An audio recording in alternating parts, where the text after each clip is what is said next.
মহেশতলায় আকরা ফটকে মদের ঠেক ভাঙল উত্তেজিত জনতা। দীর্ঘদিন ধরে এলাকায় জুয়া সাট্টা মদের আসরে বসা নিয়েই আপত্তি জানিয়েছেন এলাকার মানুষরা।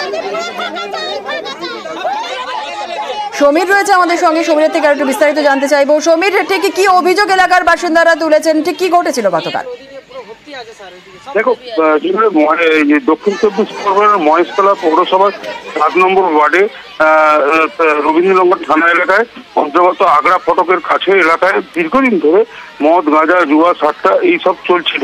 দীর্ঘদিন ধরে চলার পরে এই নতুন ওখানে না বস্তি বলে একটি জায়গা আছে, সেই জায়গার লোকেরা একত্রিত হয়ে পোস্টার লাগিয়ে বারবার ওখানে প্রচার করছে যে এখানে এসব করা যাবে না। এই নিয়ে বিক্ষোভ দেখাতে থাকে। দেখাবার পরে এবং তৃণমূল কাউন্সিলর যে 7 নম্বর ওয়ার্ডে সব্যসাচী বসু উনিও বলেছেন না, এটা করা যাবে না, এবং পুলিশের সহযোগিতা কে নিয়ে কালকে একটা বহুত বিক্ষোভ দেখিয়েছে এবং ওখানকার যে মদ, গাঁজা এবং যে অন্য জায়গা আছে সবগুলোকে উদ্ধার করে সেগুলো রাস্তায় ফেলে মহিলারা বিক্ষোভ দেখিয়েছে এবং যুবকরা ওখানে বিক্ষোভ দেখিয়েছে। এবং বিক্ষোভ দেখার পরে রবীন্দ্রনগর থানা এবং যে ওখানকার স্থানীয় 7 নম্বর ওয়ার্ডের সভ্যতার্থী কথা দিয়েছে যে এখানে আর এইসব কোনো কিছু বিক্রি করা যাবে না। এই নিয়েই বিক্ষোভ দেখিয়েছে। বেশ, ধন্যবাদ।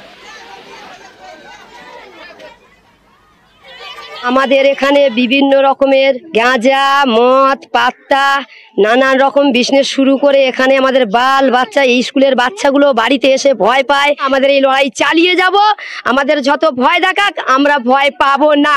এই মিছিলটা সিরিফ নেশাবন্দির জন্য মিছিলটা হচ্ছে, একই আওয়াজে যে 2 নম্বরই বিজনেস আমরা দেখতে চাই না।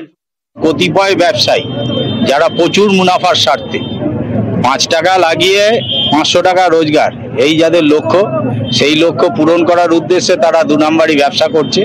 এদের পেছনে মদত প্রশাসনেরও নেই, কারোরই নেই। এরা কিন্তু যেহেতু রিমোট এরিয়া, অসহায়তার সুযোগ নিয়ে এরা ব্যবসাটা করে চলেছে এই অঞ্চলে।